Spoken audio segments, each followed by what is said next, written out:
You're listening to Coding Blocks, Episode 9. Subscribe to us and leave us a review on iTunes, Stitcher, and more using your favorite podcasting app. And visit us at codingblocks.net, where you can find show notes, examples, discussion, and more. Send your feedback, questions, and rants and comments to comments@codingblocks.net, and follow us on Twitter @codingblocks and on Facebook at facebook.com/codingblocks. Don't forget Google Plus there. plus.google.com/communities/11343700689005592764445. Do we need to repeat that? If you're listening in the car, we know you got that. So. Yeah. Hold on, here it comes. No, I'm kidding. Rewind, get a pencil. All right, so, and with that, welcome to Coding Blocks. I'm Alan Underwood. I'm Joe Zach. And I'm Michael Outlaw. And today we have a special guest. His name is Vlad Hrybok. Hello. And he's going to be joining us and be speaking about Aspectacular here very shortly. So Joe's going to get us some podcasting news. We've got a lot of follow-up on the last couple episodes, and so we have a few things we want to mention. First of all, episode 7 on Reddit, we had a really nice discussion with someone named Ground Wolf and a few other people, and we'll have that link in the show notes, but I had some really some interesting things to say about the solid principles, kind of contrary to what we talked about and an alternate point of view, so I thought that was cool. And also, around the same time period, actually, there was an episode of .NET Rocks with Alan Stevens, who was arguing for a more pragmatic approach to software versus kind of the craftsmanship approach that we were talking about in the solid episode. So we'll have a link to that in the show notes as well. And speaking of Reddit, I finally posted my solid tacto solution up on GitHub, and we got some really good feedback on /r/C#. And that was really cool. So I'm still learning a lot and still finding out how difficult it is to really try to do something by the book. So I'd love for you guys to take a look at that. Did any of your classes, did they do anything? There's a couple classes that actually do stuff, and the rest is basically just empty interfaces. I think it's something. It is like 40-something classes with 1,200 lines of code, but most of that is actually test code. But shouldn't you only have one empty interface, because then all your other empties are repeating the first one, so they're not dry? Well, there's iEmpty, but then there's a bunch that implement that. No, that's solid. Yeah, solid as rock. So also, this actually harkens back to episode 1. One of the things we talked about a little bit were the limitations of interfaces and things you can't do, like you can't implement interfaces on existing code, like third-party libraries, and you also can't say that anonymous classes are meet certain interfaces. But this company named Econ Benefits put out a library on GitHub, open source, and MIT licensed, which is called Impromptu Interface, and it lets you do just that. It basically uses a kind of dynamic proxy approach, which we'll talk about later, to slap some interfaces onto existing stuff. So thought that was really cool. Also, we've got a lot of alsos this time. There's a new Pluralsight course from Troy Hunt about OWASP and web security, and he's actually the one that we talked about before, who did that OWASP and .NET. Yeah, he had a great Pluralsight video whenever all of the different OWASP attack types and everything. It was really good. Yeah, and that was I think it was out in 2010. We'll have to verify that, but this is basically kind of like a refresh of that. It looks like, so really excited to watch that. And hey, where are you going to be? Yeah, so where am I going to be? Well, this podcast will probably come out after the Windows Azure Boot Camp 2014 in Atlanta. But I will be there, so make sure you come up and say hi if you're going to be there too. Also, the Great Wide Open Conference in Atlanta. Joe, will be there, and so if you're listening to the show, come up, say hi, and let me know how you feel about it. Has anyone else got Tom Petty playing in their mind when they heard that announcement? Don't come around here no more. I was thinking more like Into the Great Wide Open, but yeah, sure. Okay. Better than Free Falling. All right. All right, so again, we have Vlad here, and he has created a solution that is a little more than just a little popular. It's called the Ultidev web server, And he's had some pretty major clients of that, and we'll let him talk about that in just a second. And then he's also the author of Aspectacular, which is going to be the focus of this show here in just a minute. But Vlad, you want to fill us in real quick on UltiDev? Oh yeah, absolutely. So UltiDev Web Server, it's my little pet project that I've been doing for a while. I started back in 2006 with the offshoot of what was a Microsoft Cassini web server example. I was doing something else at the time and decided that I just put this little example wrap it in a Windows service and just put it out there and see what people do with it. To my astonishment, and it was used many times by lots of people. Like 100? No, it started with hundreds, but then went into thousands, and recently it went over 1 million installations as of That's November. crazy. That's crazy. Yeah, so it's all of the web server product line product iterations. They're probably like around 10 right now. So as you, dear listener, can hear, Vlad is not exactly from around here, and there's a funny story behind this because one of the very first times I ever met Vlad, we happened to go out to eat, and we're making small talk as you do, right? And so I asked him, I'm like, hey man, so what do you do for fun? And his answer was, I write web server. and I swear to God, both me and Outlaw just kind of looked at each other like, I think there's a language barrier here. I don't believe he understood the question. And then come to find out, he understood perfectly. Like, that's what he likes to do. He really likes to does write web server. So, yeah, I mean, in my country, everyone writes web servers. I felt like I'd done nothing with my life suddenly. Yeah, exactly. Like, all of a sudden, our programming prowess amounted to nothing. All in, like, one statement. So. I got a skateboard. Yeah, and I heard this story, and I was like, oh, I think I'm going to like this guy. So yes, that's Vlad, and he is an accomplished developer and one of the better I've seen. So we're excited to have him on here. Thank you. Yeah. So as Alan mentioned, we're the main topic of this show is going to be around Aspectacular. But before we get into that, we really want to cover a little bit of history about what are aspects. So aspects is a concept that is not really new, but it's a way of implementing cross-cutting concerns. And cross-cutting concerns is all of the fluff and different things that we do around our business logic. So if I could give an example on that, then so maybe the code that you would often repeat inside of a method, right? Like null checking or logging, for example, or logging. Logging would be another great example. Yeah, exactly. Logging is something that comes to mind really readily, but how we all happen to write our business logic. We always start with just something real simple, just calling the database, getting data back, returning them, and this is how we tell our managers that, yeah, we are done ahead of schedule and it's working fine. And then later we find out that something is a little bit too slow and something is some connection is brittle and requires the retry, and then we want to find why these certain places code works slower than other places. We want to performance monitor it. So we start finding out all those things that are not necessarily functionality of business logic, but actually required to be implemented. And usually, almost invariably, it's an afterthought. And it should be an afterthought. And what aspects are classes that allow you to implement those afterthoughts exactly as afterthoughts, not mingling them and mixing them into actual business logic.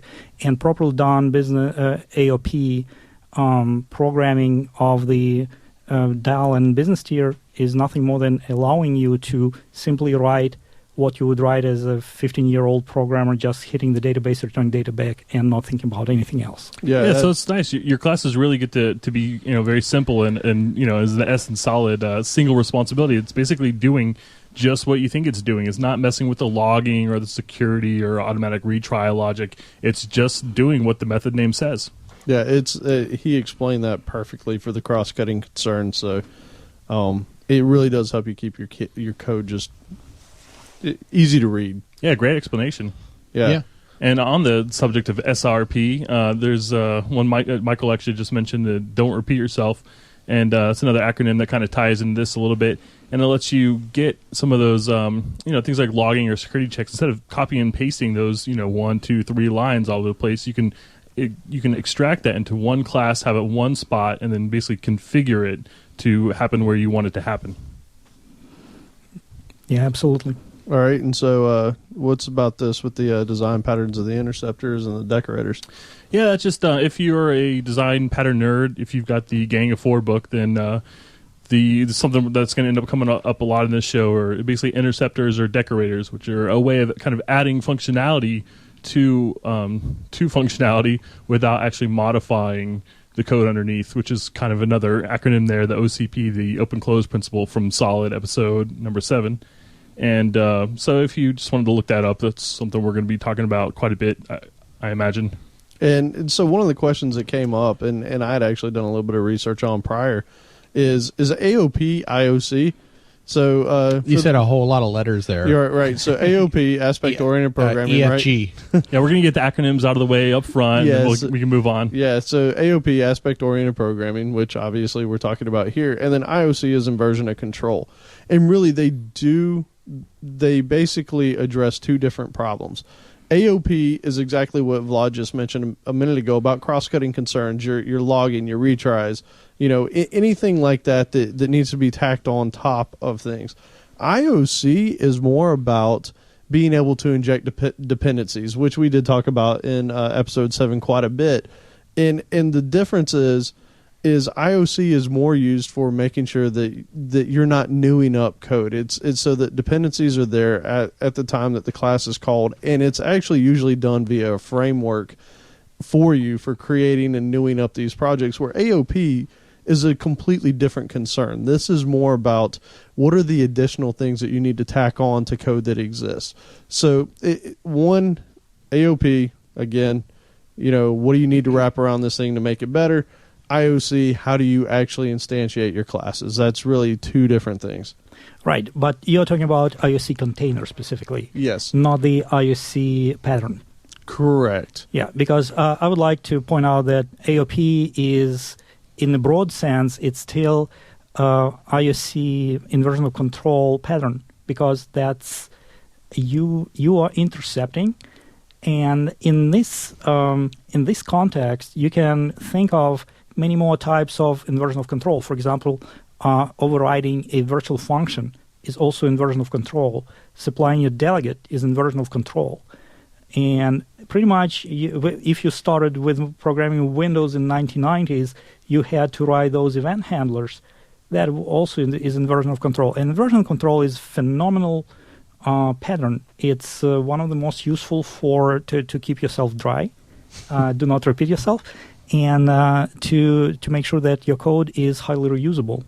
And with the advent of latest features in C# that makes C# much more functional as a language, it really adds to the inversion of control as a pattern a lot, and it makes your code really expressive and clean. So if we were to go really nerdy of whether AOP is AOC, I think we're already there. Yeah. Oh. Yeah, we're already nerdy. Let's. Yeah, as Steve Gibson would say, our propeller hats are on. Yeah. Okay. So it's actually using IOC. IOC is a pattern. Right. And I'm a big fan of IOC as a pattern, not necessarily a huge fan of IOC as a IOC container. But AOP, yeah, it's kind of there. Yeah, that's one thing I noticed with I've been messing around with Ninject a lot, particularly on Solid Tactile, is that the aspect-oriented programming frameworks, they feel like that. They've got the same kind of feel where you're dealing with like a proxy object, and so they just they feel like they're in the same category to me. But maybe it's a I'm proxy crazy. pattern. There you go. So okay, so let's get into this. As the AOP frameworks usually fall into one of two categories, right? There's the interception style and the injection style, or aisle weaving type libraries, right? So dynamic proxy would be a big one in the interception category. Post Sharp would be a very popular one in the IL weaving camp. So when you say IL weaving, you don't mean it's like changing my IL, do you? Yes, I do. In fact, so let's get into that. Black magic. Yeah, it's a post compile step that will take your IL. It'll find where you have your aspects called in. It'll instantiate them, serialize them, and put them back into that modified IL.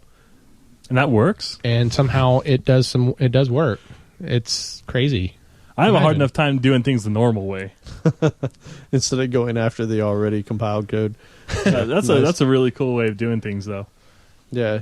And there's really about 3 different types of ways of doing this. There you have your attributes, which you can decorate. You have the configuration, which is typically done through config files, XML files, and that kind of thing. And then there's your inline type aspects, which we'll be talking about here in just a little bit. So as I mentioned in the IL weaving, PostSharp is one example. In the Java world, there's Aspect-J. The cons, or let's start with the pros. Why don't we be positive about this? And so the pros of doing the IL weaving would be that it's less intrusive, right? You don't necessarily have to have the source in order to apply an aspect to it. That's bizarre. Yeah, but it's cool though, right? You could just apply an aspect to somebody else's code. Yep. This sounds like something that you were wanting to do back when we were talking about interfaces before. Yep. Applying an interface to somebody else's code. Oh yeah, that's very cool. Yeah, I have to think about that. I have to chew on that one some more. Right. That is cool though. So I could take a third-party library and I could add logging, like around the method calls. Exactly. Yeah, that's really cool, and including like performance testing and stuff like that. I can see how long methods take to run, what methods are getting called, what order. That's really powerful stuff. Yeah. So that's the advantage of doing that post-compile step. Will get you though. It does make the debugging a little bit more difficult. It's not impossible, but it does make it more difficult. And specific to PostSharp, you can provide compile time validation as well as architectural validation. So if you want to make sure that your aspect, a certain class is only used in a particular way, or only used by classes named with a certain name or in a certain namespace, anything like that, you could actually create aspects to do that validation for you and throw compilation errors within Studio that the user would see. You could also throw warnings too if you wanted to, but you'd probably want to throw an error so that no one would actually ignore it. So but does come a downside specific to PostSharp though. It's not all of the features are free. So the architectural constraints that I just mentioned, that's not in the free version of PostSharp. So and it's not cheap. It's like 329, funky euros. So yeah, funky E's. That's a good amount of money. I think I got some extra funky E's. Yeah. Yeah, it's not cheap, and it's on a by seat license basis. So but that's depending on which version you want it, though, right? There is a free version. In all fairness, there is a free version of PostSharp that can get you a lot of the way there. I still think the biggest thing for me is the debugging. It seems a little scary, but I haven't got a lot of experience with it, so I imagine they've worked out quite a few kinks over the years. I think Aspect-J came out first released in 2001, so this is not exactly a new concept. Yeah, PostSharp has got quite the following. And there's actually a whole PostSharp Ultimate, I believe, with open source aspects that are out there in the wild. Yeah, it seems like every conference I read about has some sort of PostSharp presentation. So that was it for the IL weaving type. Another kind of pattern for aspect-oriented programming is the interceptor pattern. And this is where you have, like Michael mentioned earlier, a dynamic proxy or just a proxy that actually kind of wraps your calls and utilize that to proxy those objects and methods. And what's nice about that is that you can debug it, and there's less magic going on. So I think it's easier to read and easier to see what's going on. And I also think it's easier to test. And some common frameworks that implement this pattern are, for one, Aspectacular, which we're going to be talking a lot about coming up. Also, Castle Dynamic Proxy, Unity, Ninject. There are some downsides, though. Performance is an issue. And it does require code changes. We mentioned not having to have the source for something like PostSharp. But this is a little bit different. we're actually going to be literally intercepting these calls and proxying them to another object. So that, that's a bit of a limitation. Some of these frameworks, particularly Castle Dynamic Proxy, it's got some additional limitations like requiring virtual methods, which is a little gross. But pros and cons. Let's talk about Aspectacular, right? Sure. So, Vlad, why don't you give us a little bit of a rundown on it? Sure. Yeah. The story of Aspectacular started a couple of years ago when I was implementing a run-of-the-mill business logic tier that was based on anti-framework, and was talking to SQL Server database. And with Link, it's all beautiful. I'm really enjoying writing it because I really like Link. Just for the record, to put it out there. Wait. Query syntax or Lambda? I so hope you would not put me on the spot. You know what? I go through phases, and currently I'm in a Lambda phase. There you go. Okay, good. But, there you go. Right answer. Wait. No, this is not it. No, that was I it. think Okay, we're going to move on. My heart belongs to actual Link syntax. Whoa. I didn't hear that. We're talking about Aspectacular, man. Why are you bringing up Link? Stay on topic, guys. Right. All right. So, I noticed that although I was looking at my code, and I was able to put most of the gross things. Thank you, Joe, for planting in my mind. Like, for example, instantiation of DB context. I put it away so my code looked clean. It would just call the method, the business logic method or the DAL method, and it would be very clean. And then, of course, I still had to handle exceptions in the caller tier, which was web application tier. And then later, I would have to add user audit trail logging on top of that. And after I added two of these, I thought, okay, now I have two, and that means that I don't want to keep throwing stuff on top of it. I need something better than that. So you don't use exceptions as a way to stop your program? Yeah. Well, I just wrap them in a catch and never show. That's how I write the perfect code okay. that never has any errors in That's it. right. Well, I like what you said about there being two and that being kind of a smell to use. I like the joke that there are two numbers that matter to programmers, and those are one and many. That's about right. That's right. So when it was just try and catch around my business logic call, I could tolerate that. And I don't know, maybe there are still good uses for that, or good justifications for that pattern. But once I started throwing additional stuff around it, I realized that, okay, I need to start thinking about that this is truly a cross-cutting concern. And that's just a slightly different mindset, because when we look at our code and we see that something needs to be wrapped around this piece of code, we just start wrapping around that piece of code. And we start doing it all over, and that's essentially a code stink right there, and it's an anti-pattern. And the answer to this is aspect-oriented approach to this, which means that aspect-oriented approach allows us to throw in additional functionality, auxiliary functionality on top of existing calls to a business logic. But okay, so let me stop you there though. So there were already some Aspect libraries out there, though. What was different about yours? Like, where did you see the need to... You saw that there was some void out there that needed to be filled. You mean besides not wanting to learn what other people did and rather do it myself? Right. Okay. Yeah. I was kind of hoping there might be some other reason. Yes, there were some other reasons. I just wanted to create a very simple AOP framework that is very friendly to feature function developers or to mid-level developers. I wanted to create something that could be used by architects to just put it as a pattern, and that any mid-level developers could easily pick up on that and just follow the pattern. So that was one thing why I felt that existing framework are either too complex or maybe a little bit too simplistic, or maybe not ready out of the box to do that. Another reason was I really wanted to use Link and make it Link friendly and to some extent even Link centric. And I felt that there is no such framework that is pretty much Link centric. So I come up with my own.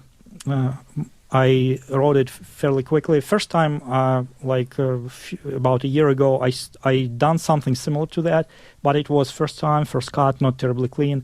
So this time around, just around like Thanksgiving vacation, spending time with my family, and also sneak away a little bit. I think you spent more time with your computer. But my family was around, so I think it counts. I was in a public area. I was in I was programming at the kitchen counter, so everyone could still see me. So, and that's how I started. Aspectacular, and what I wanted to do is just make it relatively simple, make it link centric, and make sure that the most important feature I think in Aspectacular is that it can intercept any method, not just virtual, not just instance, but also static methods. Yeah, so I was going to ask, is it interceptor or injection? It's definitely weaving or runtime. It's runtime. It's interception. So you supply your method as a anonymous delegate, or to be more specific, as anonymous delegate expression tree. Mm-hmm. So that sounds fancy, but when I look at it, it basically just looks like a kind of a standard Lambda call to me, right? It is, yes. It's just a standard Lambda call, and that's all there is to it. So essentially, you instead of calling like object.method, you say object.getProxy.method, or for a static situation, for a static method, you will call AOP.invoke. And then you basically call the Lambda on a static method. So this makes it sound like it's the aspects are applied at a more granular level, though. Yeah, you actually get more control of where and when your aspects are applied. So in some frameworks, for example, when you use IL injection for your aspects, you imagine few methods that call each other, and those few methods are all augmented by aspects. You will see the aspects for outer method calls, then you will see aspects called for the inner method. But in Aspectacular, you can apply it just, for example, to the very top call, and everything inside will not have aspects applied to them. Yeah, and I really like that, actually. I was reading a little bit about Post Sharp and how it's got kind of like in the middle of a method, a way you can do some injection there. And I thought that was pretty weird, because I feel like if you're injecting into the middle of a method, then maybe that method's too big. And one of the interesting things, too, that I liked, and I can't remember going through all these things, but in Aspectacular, you can call a method and apply the aspects that you want at the time that you call it. It's very explicit. Whereas a lot of the other frameworks, you basically say that this method gets these aspects. And so no matter where it's called. Or a namespace. Right. Or an assembly. So wherever it's called, they always use those same ones. Whereas in Aspectacular, one of the selling features to all of us when we were looking at it was, oh, wow, if I want to call, print person right now or get person right now, I can say, okay, I want to log it here because there's a certain type of person using it. But over here in this other space, I don't want to log it because I don't care. These people shouldn't have to be logged. So you can literally throw in the aspects that you want in the place where you want to throw them in. So you can change that up on the fly, whereas a lot of the other frameworks are, oh, you're calling get person? Well, you're going to get logging, you're going to get this, and you're going to get this, and that's what you get. Yeah. So, and that's essentially the main differentiator, I think, between the IL weaving proxies like Post Sharp and dynamic proxies like Aspectacular or Castle. It's because the application of aspects is very explicit. You tell when and where, because you as a developer know why you're doing it there. So there is nothing implicit there.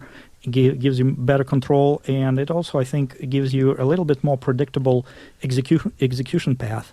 But I like that. But you mentioned Castle, though. Castle is limited to virtual functions. That's correct. They have different types of interception. They intercept virtual methods or method of classes that are subclassing the Marshall by ref. But because Aspectacular uses expression tree and expression tree in lieu of anonymous delegate, that's why I can facilitate the interception of just about of actually any method. Yeah, I think my two favorite things looking at Aspectacular is that, one, it is very explicit. I'm not a big fan of conventions-based stuff. Maybe I'm old school, but I like that I can see exactly what's happening. And also, I think a big part of having it be kind of explicit and set right there is that it's really easy to add to existing applications, brownfield applications. I can go in there, I can add exactly what I want to. I don't have to worry about things getting applied when I don't want them to be, or having to kind of reorganize my application so I can get some of those benefits, like applying aspects to a whole namespace or whatever. I can use my application as it is, kind of poke these little holes through, and refactor away. Yeah, essentially, yep. That's exactly where the value comes from, because if you simply start calling your business logic or DAL methods or web service methods through Aspectacular Proxy, you don't even need to add any aspects up front. You don't need to think about them right now. You just start this pattern. Make sure that you wrap all your inter-tier calls into the AOP proxy, and you can think of everything else later when the boss comes yelling at you that it's slow, or you need to log exception, or you need to do audit trail, or you need to retry, or so on and so forth. You can start adding it, and creating aspects is also exceedingly simple. Yeah, and you mentioned creating aspects, but it looks like you've also got a lot of really nice built-in aspects that kind of come along with the project. Can you talk a little bit about some of those? Yeah, absolutely. The Aspectacular framework is coming with with more than a handful aspects out of the box.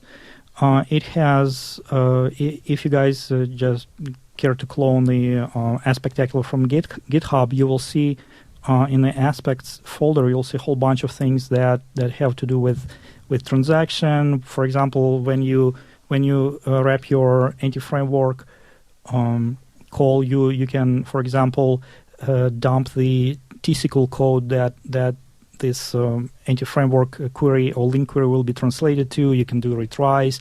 You can do output of logging to debug or to trace. So a whole bunch of things are already there. Caching is done in a pretty decent manner. I think it's done on a fair amount of depth. Claims authentication. For example, if you have a web application and you call in your anti-framework, or you call any kind of DAL web service, and you need to do authorization on the business logic, which is another pattern that is easily implemented and enabled by AOP. I already have an aspect that will do authorization. Essentially, you just throw a few attributes on top of your method that you want to authorize, and tell them, okay, I want these user roles to be required for this method to be called, and all you need at that point is your principal and your identity be flown in a matter that is just simply supported by .NET Framework. Yeah, that's incredibly powerful, because if you think about how it's typically done on pages, I mean, talk about the additional code smell that you generally see thrown on top of a page. Hey, is he this? Is he this? Is he this? Does he have access to this? Being able to put in that authentication or authorization at that level is beautiful, because now you're just basically passing in a few additional aspects, and it's easy. Yeah, in most cases, when you see a pretty well done authorization, the best thing I saw so far is applying authorization attributes on the MVC controller in ASP.NET. It's already a pretty good start, but if you want a second line of defense, if you want authorization on your business logic, that's where IOP is really a great thing to have, because it can be done in a very declarative way and very clean way. And I like that a lot for testing too, because now I can test my security and my business logic in isolation, and I can make changes to them in isolation without having to refactor or rejigger stuff. Yeah, absolutely. If you, for example, if you imagine that your caller tiers, like web application tier or testing tier or your web service tier, have different authentication and authorization mechanisms, then when you call the business logic, you may want different types of authorization to take place before you do that, and it would be very hard and messy to do it straight in the code and very easy to do it with AOP, and even easier to do it with Aspectacular, because Aspectacular allows you to change the set of aspects you throw on top of the business logic method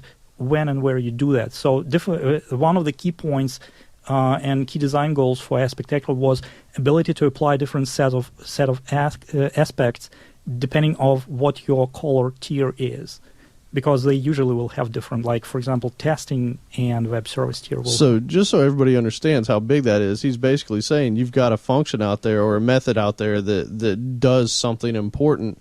You can call that. You don't have to create multiple different versions of that method to handle the different authorizations at that time. All you have to do is throw in the aspect that you need at that time for that various authorization. So if you have a customer service agent versus a salesperson, right?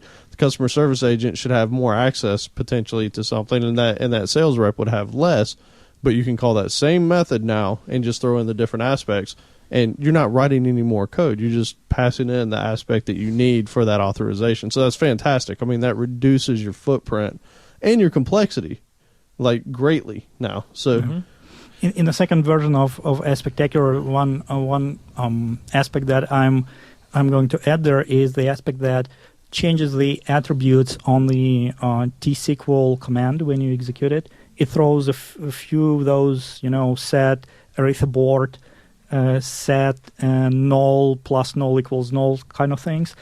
Those attributes that execute the same query much faster in SQL Management Studio compared to if you time the same function call from your application. Usually you'll notice that it will go much slower in your application compared to Visual Studio, and then if you start searching why, you see that they have these fancy attributes.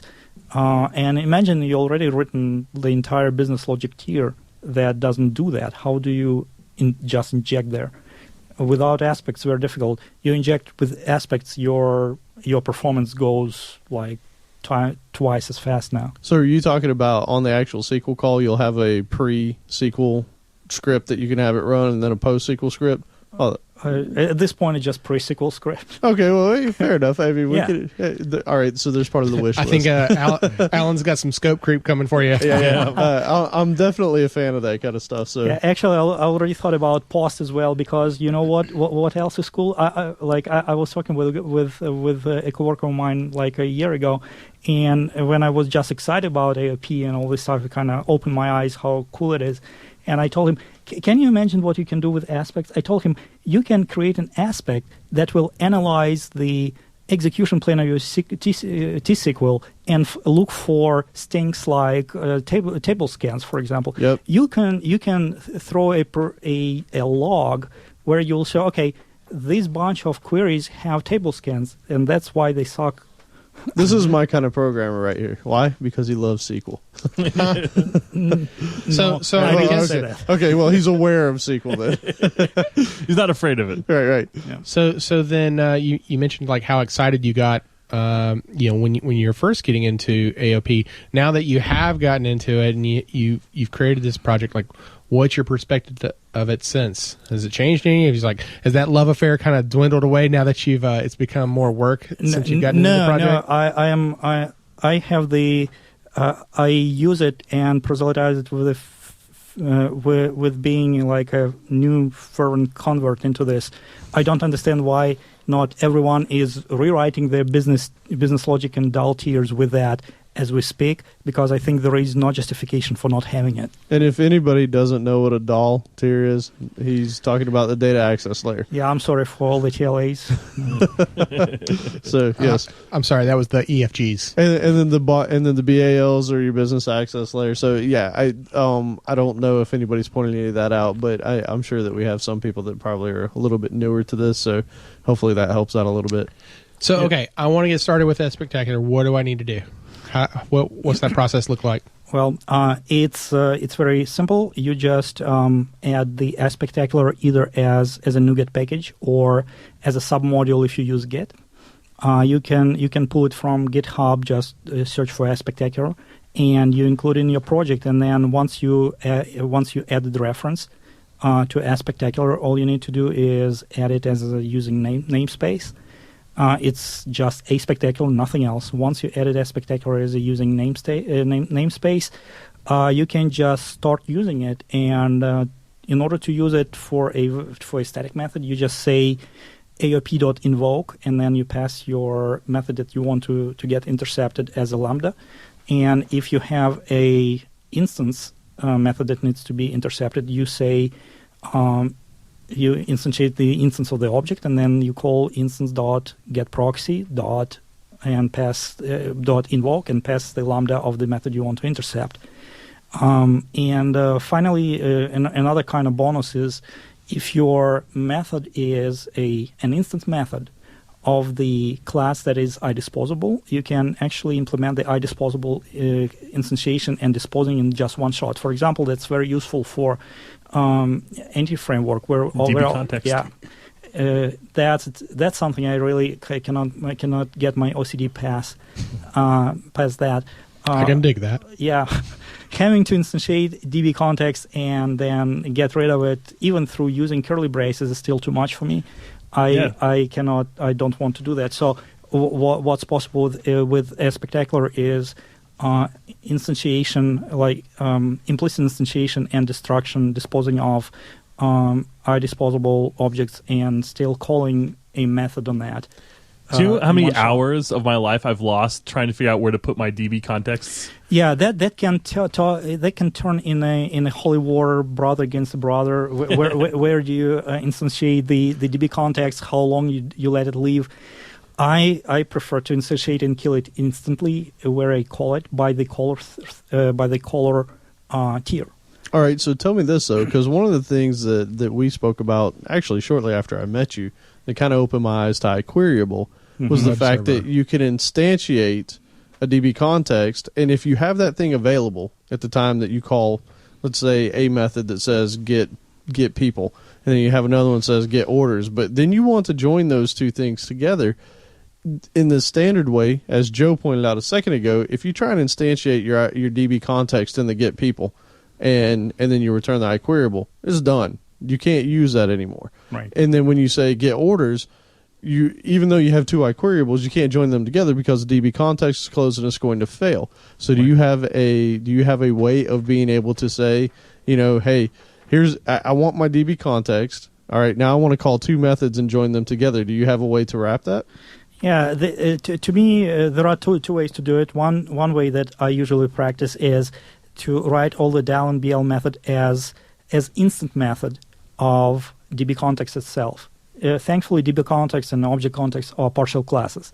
So you can create on your own file, and you can start stashing your DAL and BL methods right there as instance methods. So, and to improve on that, you also return iQuerybles. Whenever you read data, I'm not talking about updating and saving and insertion, but when you read data, always return iQueryable. No matter what, return iQueryable, because that allows you to call and join on it. It's just important to remember that iQueryable is not the result set. It's still just a statement. All right, but using your aspect, how would you go about doing that? So if you call something that's going to instantiate your DB context and then you want to call these two different methods, is there a way to chain those before closing out your DB context? You still it's important to know that when you call Aspectacular, you can only pass one single method to it. You cannot pass curly braces and 15 methods inside. Okay. It should be actual method signature. Okay. So when you do that, it means that your business logic that you want to augment through AOP will need to go into a single method, which is already a pretty good pattern. We're just enforcing it. Once you wrapped your DAL or BL logic into a single method, that method should stay an instant method of the DB context if you just have one database. There are more complex cases that are also supported by Aspectacular. For example, if you have multiple databases, if you have OLTP and you have your warehouse database, which is pretty common, there is another class that wraps that around, so you can create instant methods that go to two databases, and when you implement that method, both connections are already available to you. Nice. Yeah. So, but the pattern that works the best with Aspectacular is this: implement your anti-framework, del, and BL methods as instance, or at the very least implement them as extension methods that take DB context that is already created. There is a special subclass for the proxy that deals specifically with DB context and object context that will instantiate them, and it will allow you to call your method that returns as Aspectacular. So instead of doing something like instance of DB context dot get proxy dot call your method dot to list, you can say create the proxy for DB context, and then instead of call dot invoke, you say dot list or dot single, and you pass a function as a parameter that returns iQueryable. I know somebody who's a fan of that already. Yeah, I heard you had me at I. Wait, I thought you hated that they started with I. It's in the middle. Yeah, don't get me started. But he likes the list feature. Yeah. Well, he'll convert that to an enumerable. Yeah, I like that you're pitching iQueryable because I'm often struggling with whether to return an IEnumerable and IList. So just iQueryable, and I can stop thinking about it, right? Yeah, basically, I think that everything that requires a wire trapping should be done in the caller tier, not in the tier where you actually implement that. So it should be postponed to the very last possible minute. When you actually start pulling the data out of the database, because this way you reduce the number of round trips, and you can generate you have an opportunity of generating very ugly T-SQL in the process. Basically, the last responsible moment. Yeah, exactly. And by the way, same goes for calling the save changes. Aspectacular class that is specifically designed for working with anti-framework will call save changes for you. So you don't have to do save changes after you insert, delete, updates. You still may do that if you absolutely have to. But again, that's the same as stripping the wire. It should be done by the caller, and save changes the same way, I think. Cool. So if I want to create my own aspects using Aspectacular, mm-hmm. what do I need to do?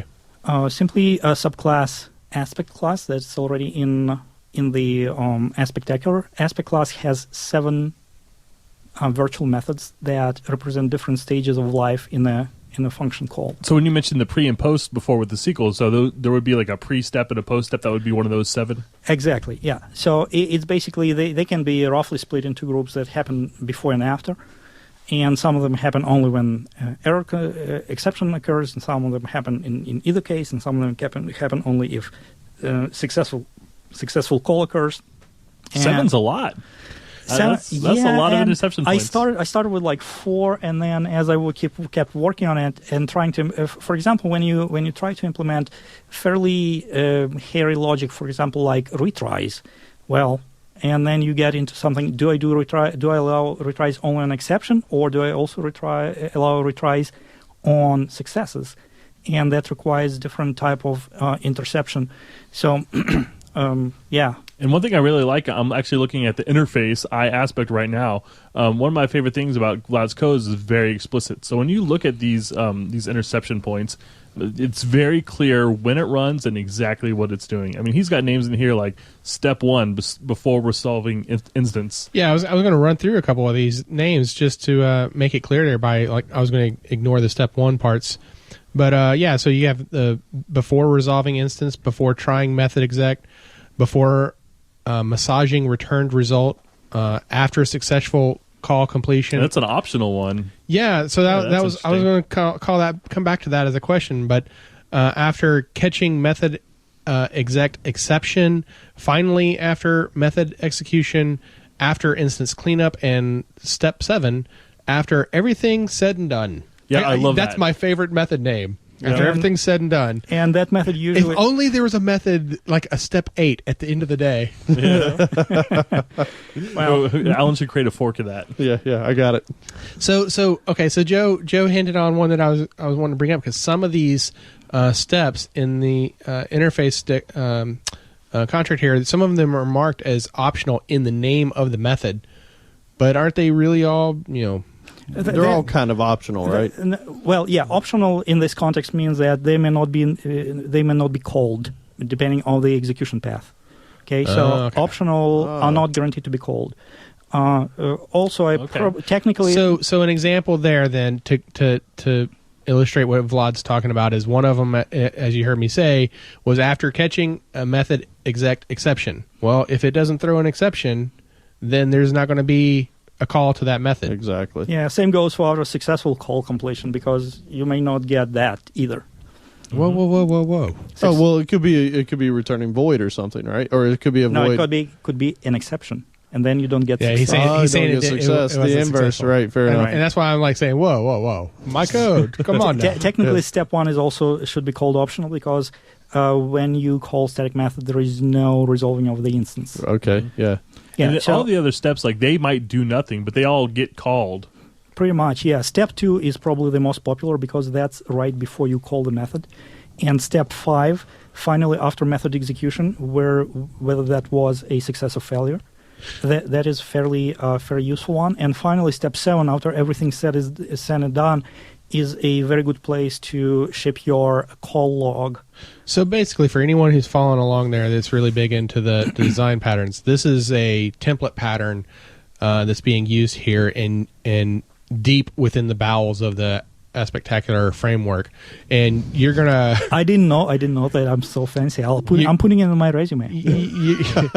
I have the template pattern. You're gonna, the caller can implement this interface and provide in the hooks that it may or may not call.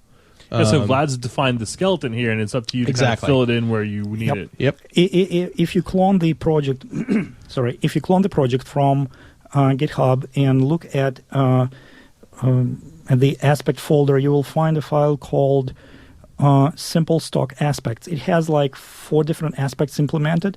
They are not dummy or example aspect. They are real useful aspects, and for these classes only took about 100 lines of code altogether to implement them. So you can definitely see how different aspects are implemented, and you can look at a whole bunch of aspects that are already there to follow the pattern to implement them. One thing I would like to mention is that when you develop your own aspect, you should not be logging to any specific logger like trace or debug or log4net or event log or anything like that. Proxy and aspects allow you to log into the call context. So your method, when it's intercepted, has access like you have access to HTTP context, right? Whenever you are in HTTP HTTP request handling, you have this access to the HTTP context. It will have something in it that you can work with. The same goes for logging. When you are inside the intercepted method, you can log to the proxy. Proxy has a collection of log items that grows as you log.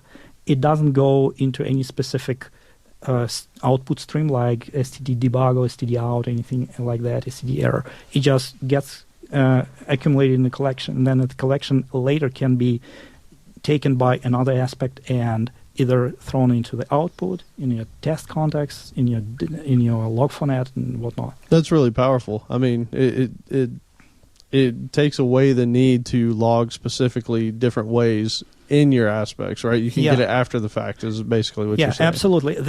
And this is kind of design flaw that I may fix at some point, because really most of your aspects don't either have to write to the log collection or to read from it to send it to somewhere for looking at it, but it's not implemented that way in the Aspectacular.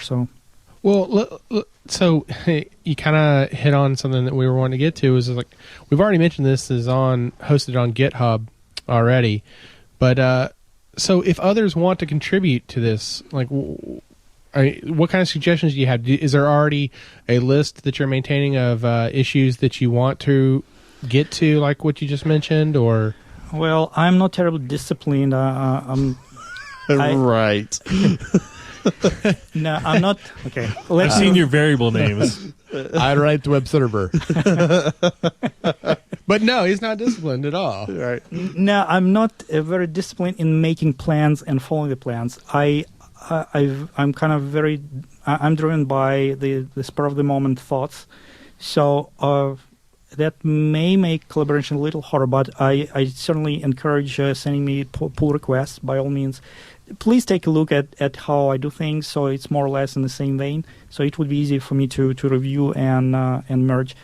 I will appreciate useful aspects a lot, because that's where the value for the community out there will probably come the most.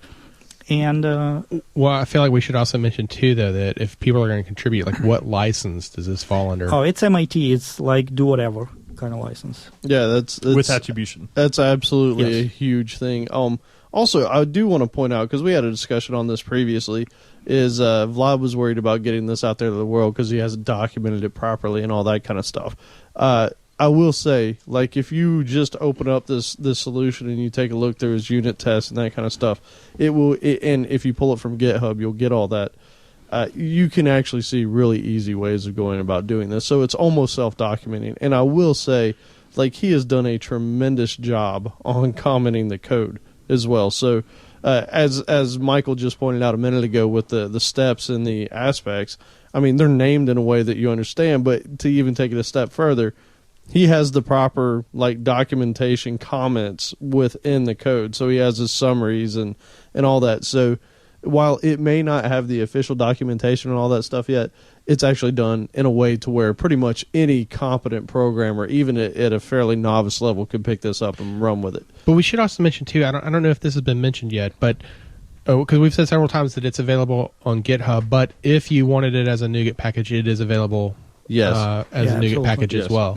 And speaking of contribution, documentation is also a contribution. So I'm sure if you want to write some, if somebody is going to add a Doxygen generator into the solution, oh yes, yeah, will be merged first. And that's a great way to kind of that takes priority. Yeah, that's a great way to kind of learn the project too. So go through, write some stuff, and there you go. You've contributed to open source. Yeah, absolutely. Yeah, and thank you, Alan, for pointing it out, because it kind of almost departed from my mind that the unit test is probably the best way to get into it, because it will show you very like the basics of how it's done, and it's really easy to do. And he's got several in there. I think there were 41 tests passed when I ran this. So he's got examples in there of real world type stuff. This isn't just, hey, you can call this code. These are things that are using the AdventureWorks database. So if you're going to be working on a project that's using a database, then you can actually see real world examples of how this would work. So definitely, if you plan on using this, before you go asking a ton of questions and all that, at least poke into the unit test and take a look around. Well, speaking of that, I mean, some of the unit tests that are in there are performance-minded type tests, like how long did this SQL call? Like, what's your thoughts on, from a performance point of view? So you've written Aspectacular, right? But then we mentioned, like, a post chart, for example, the IL weaving. So there's already this is another holy war as to, like, well, from a performance point of view, which path to go down. Well, I designed the specific design goal for me here was to enable easier creation of business logic, web service calls, and data access calls, and those are relatively slow. So I chose the expression tree parsing as the weaving mechanism. It's relatively slow because it's parsing compilation of the expression tree, although it has some tricks to make it faster. So that is relatively slow, but still, if you I had the overhead calculation for typical. Even for a very fast database that is running locally and running on SSD and has small tables, still the overhead may be like 5%. The only caveat here is if you start logging the actual values of the method that were passed to you, those are going through the evaluation process. And that evaluation process involves reflection. All right, so what kind of hit do you take on the performance there? It really depends on the number of the parameters. Okay. Because it directly proportional to the number of parameters. So it can go to like few milliseconds basically, but it's still something. It's not nothing. Right. But in a great scale of things, it's a very, very modest hit. And just to be clear, I mean, if you're going to go through and just automatically dump all your parameter values out, you should be aware that you're going to take a hit anyways, because that's not something you typically do anyways. Yeah, so, but think about it, like expression tree compilation is still something that occurs when you do the conversion to link of yours. Conversion of link to T-SQL, for example, right? So those relatively slow things that happen in your software, in your program, they still take place, and I just thought that it's a pretty small price to pay for making it convenient. And as I said, I was not really trying to create absolute general purpose type of AOP framework. I was trying to make life simpler for those who do these day-to-day writing of business logic, who call web service and so on. well, I mean, let's also think about it from this perspective too, right? Like, how much does it cost to upgrade a server versus how much does it cost to have a programmer going and copying and pasting code all over the place to finally create this spaghetti code only to have to manage it a year down the road? Yeah, I seriously doubt the AOP is going to be what kills your application. Right. So again, he's being very honest in his description of the actual performance hit that it takes. But at the end of the day, a 5% hit on milliseconds is ridiculous, right? Like it's almost nothing. So, just take it in context to what he's speaking about. So, and he's actually got tests set up in there specifically for measuring performance. So you can take these tests, run it, and see what you get. Yeah, and I mean, it's funny. I know we sound kind of like cheerleaders for this, but he's done such a thorough and good job with it that that's why we had him on the show, because he really has put a lot of thought and effort into this. Like the caching mechanism came up because, Outlaw was like, well, what about caching? He's like, you know what? We'll add it. So, I mean, it's one of those things where he's really taken to heart all this stuff and I mean, has just done a killer job. So, I'll quit my hoorah thing. And I want to come back to testing. Thank you very much, Helen. I want to come back to testing again real quick because I've got this kind of unhealthy fascination with unit testing. But it seems to me, is there such thing? I don't think so. I was just being humble. But it seems to me like this is a really great project where you really need unit tests in order to see that this stuff's working. I mean, I can't imagine what it'd be like to try and work and create aspects if you weren't able to test them so easily.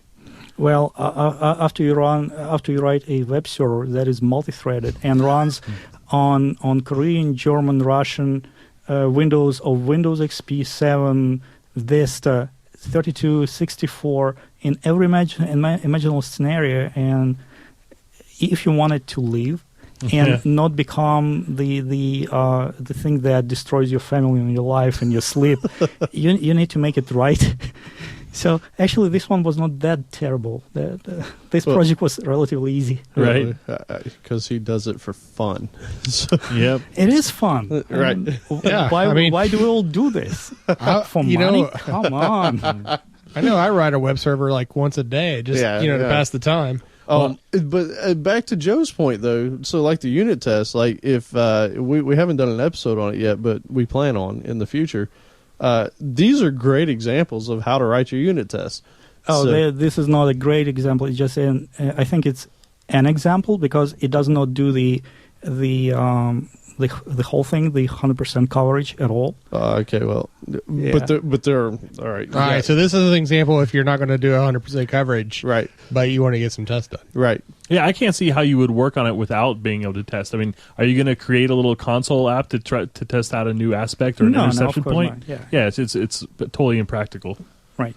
Yeah, unit tests a great thing, and because it's a relatively closed system, it does not rely on huge ecosystem that needs to be in place in order to be tested. So unit tests, they provide. I mean, you don't need really an integration test here because all these pieces are true units. If you test them through unit test, you're pretty much golden. Your quality is going to be there. That's great. So, well, speaking of good practices, I wanted to mention something that I ran across that's definitely not a good practice.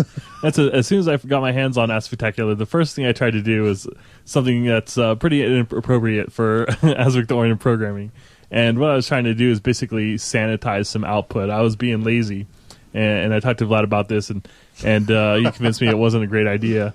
And I wanted to see what you thought about, like, basically other ways that you could misuse AOP, and if you've seen or heard anyone ask for maybe an aspect that was just not a great idea.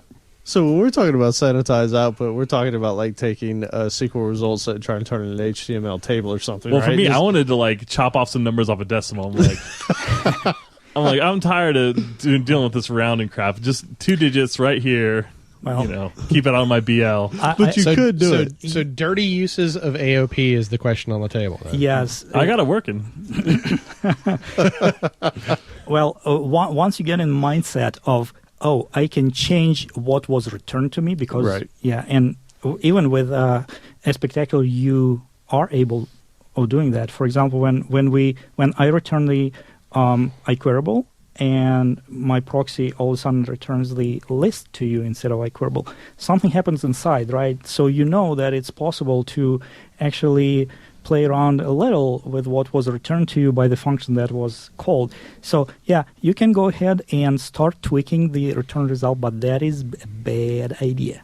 Right. Yeah, you're really messing with your business logic at that point. And you're supposed to be decorating. Yes. You're supposed to be adding these aspects. You're not supposed to be really modifying the results. Exactly. And that's precisely what I told Joe when he asked me, is it a good thing? And I said, it looks like it's business logic. So business logic belongs in a business logic, not in Aspect. Aspect is just... it's a bolt-on. Yeah, it's total bolt-on. It's something that it's an afterthought, but it's not. Your business logic should not be an afterthought. Right. And ever since that conversation, I've been trying to figure out, like, what else I can cheat on, and how else can this be misused? Yeah. But and actually, another thing we talked about this a bit, but I just wanted to kind of mention something else that I tried to misuse about the framework is I wanted to log something to a database.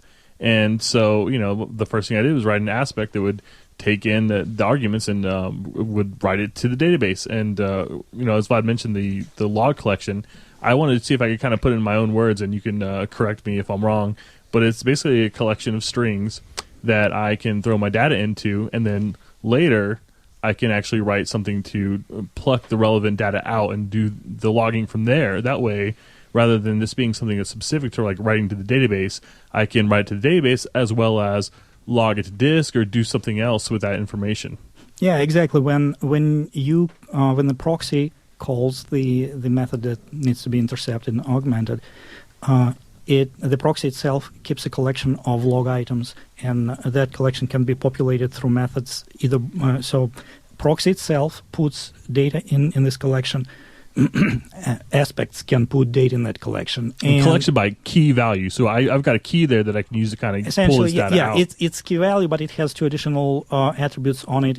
It tracks who put it there, like what method, proxy, perfect, or aspect, and it also has the traditional warning, info, and error attribute on top of that. So when you create an aspect that needs to, for example, report only errors, it can just pull errors, but it also has keys. For example, you'd be able to select only records that interest you, and send them to either a debug or log4net or whatever else. Yeah. So when he was talking about the log shipping earlier, all that means is after you've gathered all the stuff that came out of the aspect, then you ship it to whether the database or a log file or wherever you want to put it. But that's what he was talking about. He has all the stuff, but then after you get it all back, you determine where you want to put it. Don't put it in your aspects, because you don't really want to create an aspect called log to database and then another one log to file and then another one log to whatever. Absolutely. You just want the information out of it, and then you can decide what you want to do with it later, and then you can swap it out easy.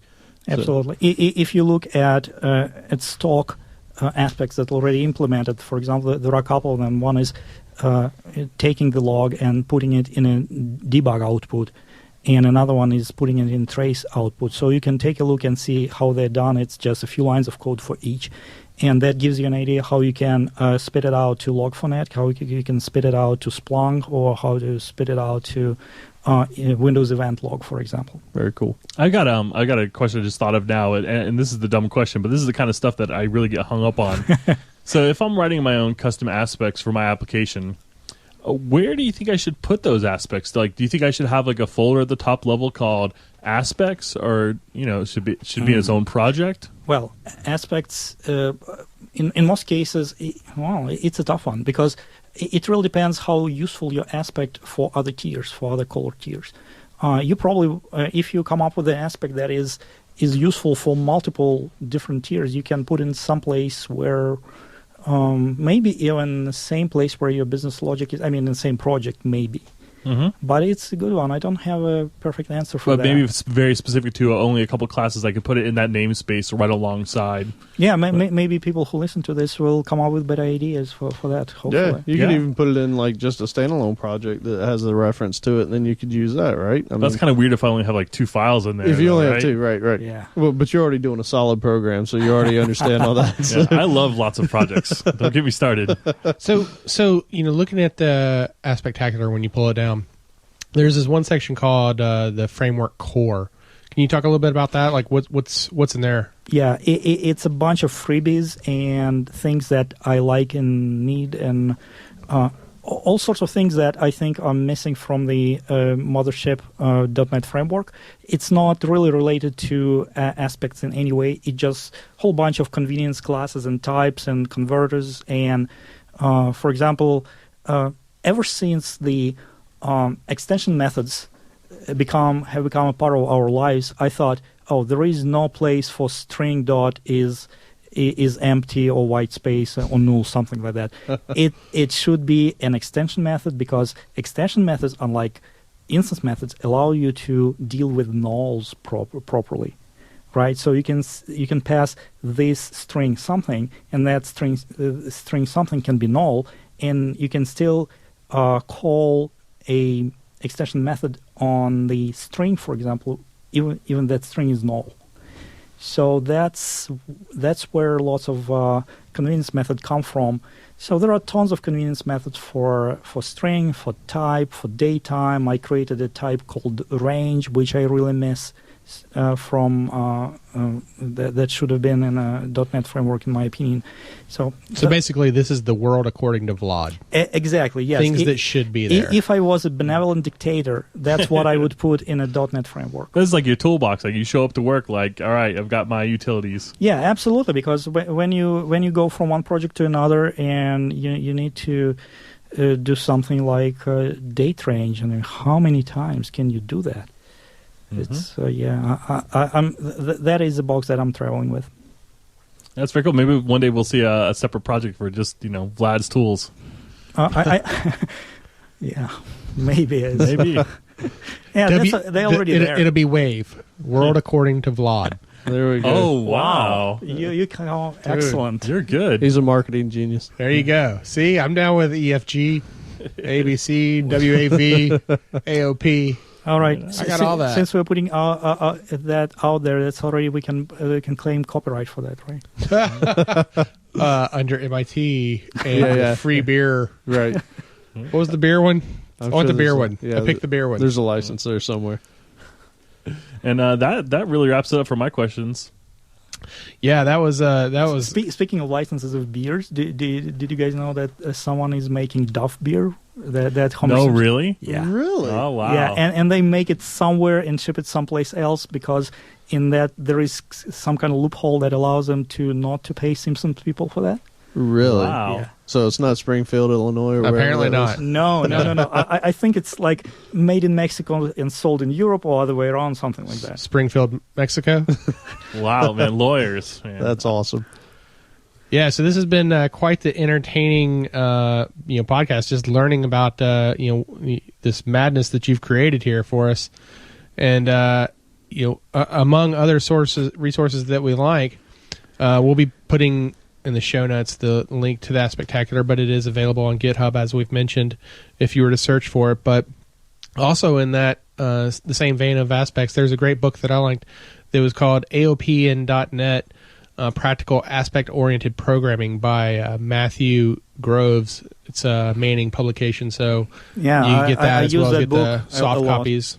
You did use it? I use that book a lot for inspiration, and it didn't get me convinced to pick one of the two that they were profiled there prominently, namely Post Sharp and Dynamic Proxy.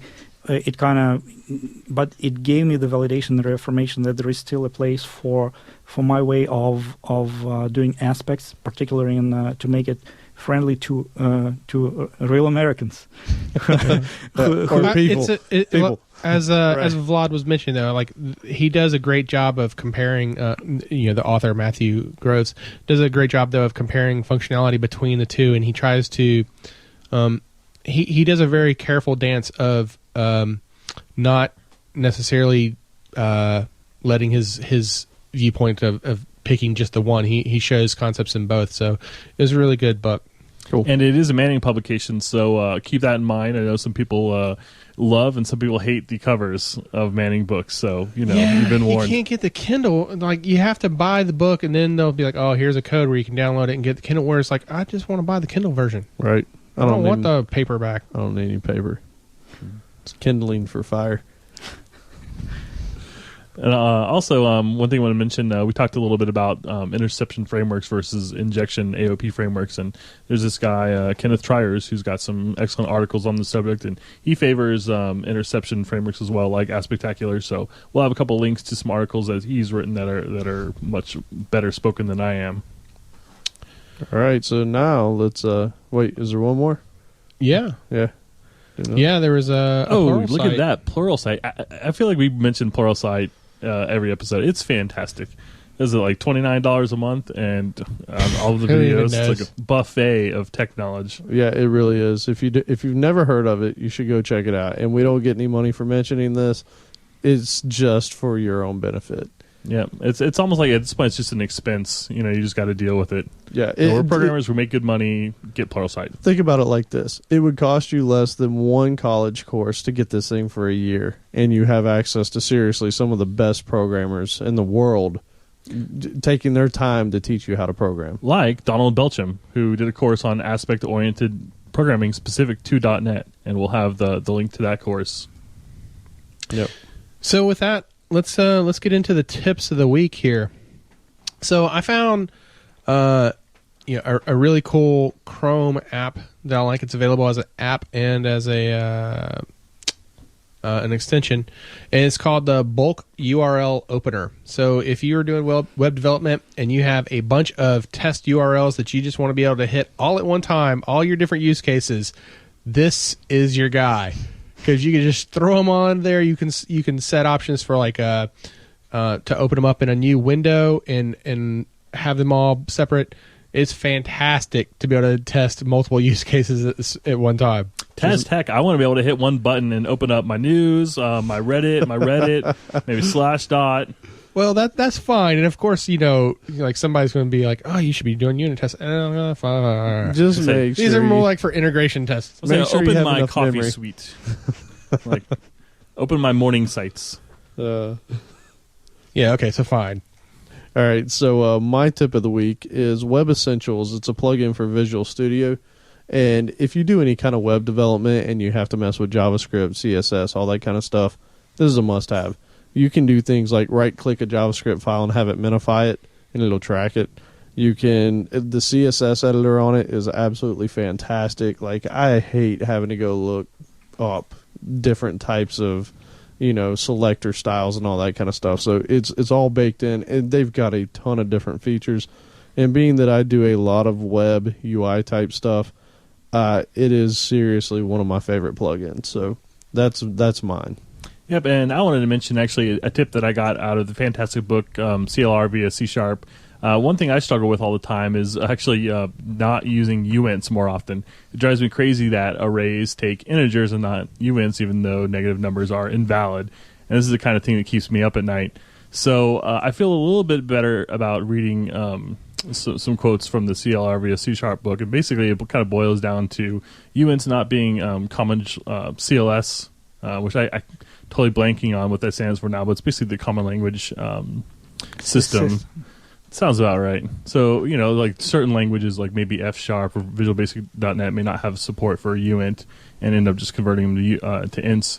And also, you're just going to do less casting if you just stick with integers. So, uints are nice, and, believe me, I get it.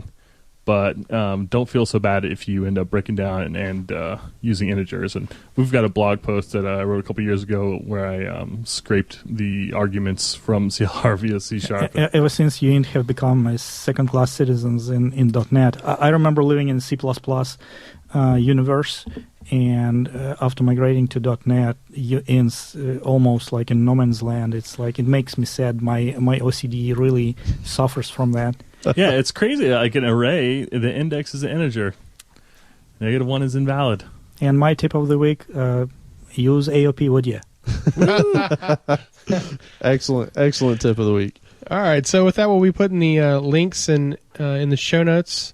You'll be able to find on codingblocks.net/episode 9. Again, subscribe to us on iTunes, Stitcher, and more using your favorite podcast app. And be sure to give us some reviews. That helps us to help others find us so that they can enjoy these shows as well. Yep, and contact us with a question or topic and leave your name and preferred method of shout-out, website, Twitter, whatever, Facebook, and we'll mention you on the podcast, get you some love out there. And a review on iTunes would be greatly appreciated, and you might get multiple shout-outs, like across multiple podcasts. Who knows?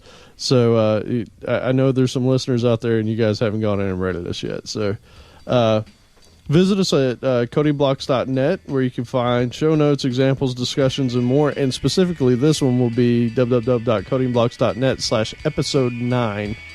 Yep, and make sure to send your feedback, questions, and rants to an email address we set up, comments@codingblocks.net. And also, come follow us on Twitter. We are pretty chatty on Twitter. That would be @codingblocks. @codingblocks. Yep, so that wraps it. Thank you, Vlad, for joining us. Thank you guys for having me. It was enormous fun. Awesome. Yeah, this was awesome. So that's a wrap.